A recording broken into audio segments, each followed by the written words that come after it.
नगर पंचायतों के चेयरमैन, ग्राम प्रधान और सभी पार्षदों के साथ आज के इस संवाद कार्यक्रम में लखनऊ में मेरे साथ उपस्थित प्रदेश के लोकप्रिय और कर्मठ अध्यक्ष माननीय श्री स्वतंत्र देव सिंह जी, प्रदेश सरकार में मेरे वरिष्ठ सहयोगी उप मुख्यमंत्री श्री ब्रजेश पाठक जी, वर्चुअली मेरे साथ जुड़े हुए प्रदेश सरकार के मेरे वरिष्ठ सहयोगी उप मुख्यमंत्री श्री केशव प्रसाद मौर्य जी, लखनऊ में मेरे साथ जुड़े हुए नगर विकास और ऊर्जा विभाग के मंत्री सरविंद कुमार शर्मा जी, वर्चुअली मेरे साथ यहां पर जुड़े हुए पंचायती राज विभाग के मंत्री चौधरी भूपेंद्र सिंह जी, भारतीय जनता पार्टी के प्रदेश के महामंत्री श्री अमरपाल मौर्य जी और उपस्थित सभी हमारे सम्मानित महापौर, चेयरमैन, पंचायत के हमारे ग्राम प्रधानगण, पार्षदगण, सभी माननीय सांसद, विधायक, क्षेत्रीय अध्यक्ष, जिलाध्यक्ष और अन्य सम्मानित पदाधिकारीगण और सभी हमारे प्रत्याशीगण और उपस्थित भाइयों बहनों, मुझे बहुत प्रसन्नता है। कल हमें इसी समय आप लोगों से संवाद बनाना था, लेकिन समाजवादी पार्टी के द्वारा जो व्यवधान पैदा करने का प्रयास हुआ था, उसके कारण हम लोगों ने कुछ देर के लिए इसे स्थगित किया था और आज आपके साथ संवाद बना रहे हैं। अभी आपके सामने हमारे दोनों वरिष्ठ सहयोगी उप मुख्यमंत्री द्वय श्री केशव प्रसाद मौर्य जी का, श्री ब्रजेश पाठक जी का और प्रदेश अध्यक्ष श्री स्वतंत्र देव सिंह जी का महत्वपूर्ण उद्बोधन भी आपके सामने हुआ है। हम सब जानते हैं कि प्रदेश के अंदर 36 सीटों पर विधान परिषद के चुनाव वर्तमान में चल रहे हैं। इन 36 सीटों में से भारतीय जनता पार्टी 9 सीटों पर पहले ही विजय प्राप्त कर चुकी है और निर्विरोध भारतीय जनता पार्टी के प्रत्याशी यहां पर चुने गए हैं। शेष 27 सीटों पर चुनाव वर्तमान में चल रहे हैं। उत्तर प्रदेश जो देश का सबसे बड़ा राज्य है, उसके उच्च सदन के लिए यानी विधान परिषद के लिए इन 36 सदस्यों की एक बड़ी भूमिका होगी। याद करिए, जब सरकार का गठन 2017 में आप सबने आदरणीय प्रधानमंत्री जी के आह्वान पर प्रदेश में किया था, तब विधान परिषद में समाजवादी पार्टी का बोलबाला था और वह प्रदेश के विकास के हर कार्य में रोड़ा अटकाती थी, बैरियर बनने का काम करती थी। जैसे तैसे हम लोग उस समय विधान परिषद के अंदर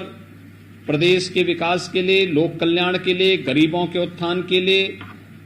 नौजवानों के लिए, किसानों के लिए, मजदूरों के लिए,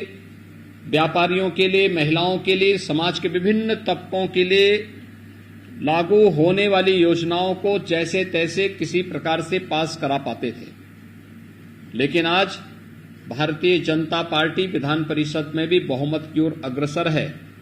और अगर ये 36 की 36 सीटें भारतीय जनता पार्टी जीतती है तो मान करके चलिए कि भारतीय जनता पार्टी के पास विधान परिषद में 2/3 से अधिक बहुमत होगा और भारतीय जनता पार्टी के पास विधानसभा और विधान परिषद में 2/3 से अधिक बहुमत के कारण भारतीय जनता पार्टी को प्रदेश के अंदर विकास के कार्यों को आगे बढ़ाने, विधान मंडल के अंदर किसी भी प्रकार की कोई परेशानी विकास के लिए, लोक कल्याण के लिए, गरीब कल्याण के लिए और पंचायत स्तर पर या फिर स्थानीय निकाय स्तर पर विकास की योजनाओं को द्रुत गति से आगे बढ़ाने में किसी प्रकार की फिर कोई भी व्यवधान हमारे सामने नहीं रहेगा। और इसलिए हमारे लिए बहुत महत्वपूर्ण है ये 36 सीटों पर विजयी प्राप्त होना। मैं धन्यवाद दूंगा उस क्षेत्र के सभी मतदाताओं को जिन्होंने 9 सीटों पर पहले ही भारतीय जनता पार्टी के प्रत्याशियों को निर्विरोध चुनाव जिता करके और उन सीटों को भारतीय जनता पार्टी की झोली में डाला है, यानी 36 में से 9 जीतना, यानी 25% सीटों पर 1/4 सीटों पर हम पहले ही जीत चुके हैं। शेष 3/4 सीटों पर 27 सीटों पर हमें चुनाव के माध्यम से विजयश्री का वर्ण करना है और इसी के लिए मैं आप सबका आह्वान करने के लिए आया हूं। आप सब जानते हैं हमारे जो सम्मानित ग्राम प्रधानगण हैं, 58,000 ग्राम पंचायतें प्रदेश के अंदर हैं। आदरणीय प्रधानमंत्री जी ने 2014 में प्रधानमंत्री बनने के बाद ग्राम पंचायतों को विकास की धुरी बनाया और विकास की धुरी बनाने के बाद आपने देखा होगा केंद्रीय वित्त से भी और स्टेट फाइनेंस से भी हम लोगों ने राज्य के विकास के लिए और ग्राम पंचायतों के विकास के लिए जिस तेजी के साथ कार्य करना प्रारंभ किया, 2100 करोड़ रुपए हर वर्ष हम ग्राम पंचायतों के विकास के लिए राज्य से और केंद्र से उपलब्ध करवाने का कार्य कर रहे हैं। यानी ये विकास का कार्य किस रूप में आगे बढ़ रहा है, यह आज एक नई प्रतिस्पर्धा हम खड़ी कर सकते हैं और वह कर सकते हैं जिसके माध्यम से ग्राम पंचायतों को स्मार्ट विलेज के रूप में प्रस्तुत करना, एक नई स्वस्थ प्रतिस्पर्धा। हमारा गांव भी स्मार्ट विलेज होगा, स्मार्ट गांव होगा, सभी प्रकार की सुविधाओं से आच्छादित होगा। हम हर ग्राम पंचायत में एक प्रदेश के अंदर ग्राम सचिवालय का निर्माण कार्य कर रहे हैं। युद्ध स्तर पर एक कार्य ज्यादातर में बन चुके हैं, कुछ में निर्माणाधीन है और मेरा अनुमान है कि जैसे ही बनेगा, हमने हर ग्राम पंचायत में एक पंचायत सहायक की तैनाती की है, रोजगार सेवक की तैनाती पहले से है, बैंकिंग कॉरेस्पॉन्डेंट सखी की तैनाती पहले से है। हम वहां पे वाईफाई की सुविधा या ऑप्टिकल फाइबर की सुविधा भी देने जा रहे हैं और ग्राम पंचायत के अंदर ही गांव से जुड़ी हुई सभी प्रकार की समस्याओं का समाधान का मंच हमारे ग्राम प्रधान के नेतृत्व में प्राप्त हो सके, इसके लिए एक व्यवस्था राज्य सरकार के द्वारा हर ग्राम पंचायत के अंदर व्यवस्था बनाई जा रही है। आखिर गांव का व्यक्ति बैंक से जुड़ी अपनी समस्या के लिए बैंकों में क्यों खड़ा रहेगा? बैंकिंग कॉरेस्पॉन्डेंट सखी गांव के बुजुर्गों की, गांव की महिलाओं की, गांव से जुड़ी हुई सभी बैंक से जुड़ी हुई समस्या का समाधान ग्राम सचिवालय के अंदर ही करेगा। बिजली का बिल हो या कोई भी ऐसे अन्य बिल, ग्राम सचिवालय में ही इनको जमा करने की व्यवस्था करवाएंगे और मूल निवास प्रमाण पत्र हो, आय प्रमाण पत्र हो, जन्म तिथि प्रमाण पत्र हो या जो भी अन्य इस प्रकार के जाति प्रमाण पत्र हो, दिव्यांग सर्टिफिकेट हो, ये सभी चीजों को धीरे धीरे करके हम ग्राम सचिवालय के अंदर ही इसको बनाने की प्रक्रिया के साथ जोड़ रहे हैं। और हम लोगों ने तो आपने देखा होगा पहले कार्यकाल के दौरान ही ग्राम प्रधानों के अधिकार को बढ़ाया। हम लोगों ने कहा कि अगर आरईएस का जेई या येई आपके गांव में आने में उसको कठिनाई है, समय लगता है, नहीं आ पा रहा है, ब्लॉक से आपके पास इंजीनियर आने में कठिनाई है, आपको हमने सुविधा दी है कि आप इम्पैनल्ड इंजीनियर्स में से किसी को भी बुला करके अपना गांव की पूरी विकास की कार्य योजना को आगे बढ़ाने में अपना योगदान दे सकते हैं। हमने आपके कार्य के दायरे को बढ़ाया, मानदेय को बढ़ाने का कार्य भी किया और साथ ही साथ एक व्यवस्था और भी बनाई कि आवश्यकता पड़ती है तो सुरक्षा की बीमा कवर भी हर पंचायत प्रतिनिधि को उपलब्ध करवाने का कार्य भी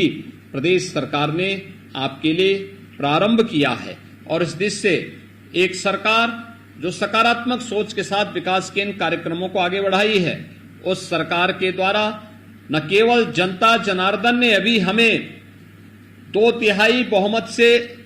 प्रदेश के अंदर आदरणीय प्रधानमंत्री जी के नेतृत्व में पूर्ण बहुमत की सरकार बनाकर के दिया है, तो विधानसभा में तो हमें बहुमत मिल गया है, विधान परिषद में बहुमत के लिए ये 36 सीटों पर भारतीय जनता पार्टी के प्रत्याशियों का विजय श्री होना यह अत्यंत महत्वपूर्ण है और इसके लिए मैं आपका आह्वान करने के लिए आज यहां पर उपस्थित हुआ हूं। भाइयों बहनों, ऐसे ही आपने देखा होगा नगरीय क्षेत्रों में भी व्यापक परिवर्तन लाने का काम हुआ। हमारे 17 नगर निगम हैं। इस 17 नगर निगमों को 10 को भारत सरकार के सहयोग से, शेष 7 को राज्य सरकार अपने स्तर पर स्मार्ट सिटी के रूप में आगे बढ़ाने का कार्य कर रहा है। स्मार्ट सिटी में अमृत योजना के अंतर्गत हमारे यहां कार्य चल रहा है। और यही नहीं, प्रदेश के अंदर पंडित दीनदयाल उपाध्याय नगरीय विकास योजना के माध्यम से भी हम नगर पंचायतों को और भी आगे न केवल उसको अधिकार दे रहे हैं, बल्कि उनके समग्र विकास की एक ठोस कार्य योजना को आगे बढ़ाने का काम भी कर रहे हैं। मेरा आप सबसे आह्वान होगा, अगर स्मार्ट सिटी मिशन के अंतर्गत, अमृत योजना के अंतर्गत या राज्य सरकार के द्वारा जो सुविधाएं आपको उपलब्ध कराई जा रही हैं, इन सुविधाओं को सरकार ने बिना भेदभाव के हर एक स्तर पर पहुंचाने का काम किया। और उसी में आपका आह्वान करने के लिए आज मैं और मेरे सभी सहयोगी आपके साथ आए हैं। आज हमारे साथ माननीय सांसद भी जुड़े हैं, माननीय विधायकगण भी जुड़े हैं, हमारे मंत्रीगण जुड़े होंगे। मेरा उन सबसे आग्रह होगा, अगले 4-5 दिन का समय हम अपने अपने क्षेत्रों में जो हमारे पार्टी के द्वारा अधिकृत प्रत्याशी हैं, इन सभी प्रत्याशियों को विजयी बनाने के लिए पूरी रणनीति बना करके और विधान परिषद में भी पूर्ण बहुमत का हम सबके पास समर्थन हो, इसके लिए उन्हें विजयश्री उपलब्ध कराने की दिशा से उस प्रकार की रणनीति स्थानीय स्तर पर पार्टी के द्वारा बनाई गई रणनीति के तहत हम कार्य करें। और जितने भी हमारे चुने गए जनप्रतिनिधि हैं, माननीय सांसद, माननीय विधायक, जिला पंचायत के माननीय सदस्य, क्षेत्र पंचायत के माननीय सदस्य, ग्राम प्रधान, चेयरमैन, महापौर, पार्षद, ये सभी ग्राम प्रधान, ये सभी लोग मिलकर के फिर से भारी बहुमत के साथ अभी आपने 10 मार्च को जो परिणाम दिया है, इस परिणाम ने एक बार फिर से देश और दुनिया के सामने भारतीय जनता पार्टी के डंके को मजबूती के साथ आदरणीय प्रधानमंत्री जी के नेतृत्व में स्थापित करने का काम किया है। और हम एक बार फिर से इस बात को साबित करें कि भारतीय जनता पार्टी ही प्रदेश के विकास के विजन को लेकर के आगे बढ़ी। भारतीय जनता पार्टी ही इस लक्ष्य को आगे बढ़ाने का कार्य कर सकती है। और इस दिशा से मेरा आप सबसे अनुरोध होगा कि 9 अप्रैल को ये चुनाव होने हैं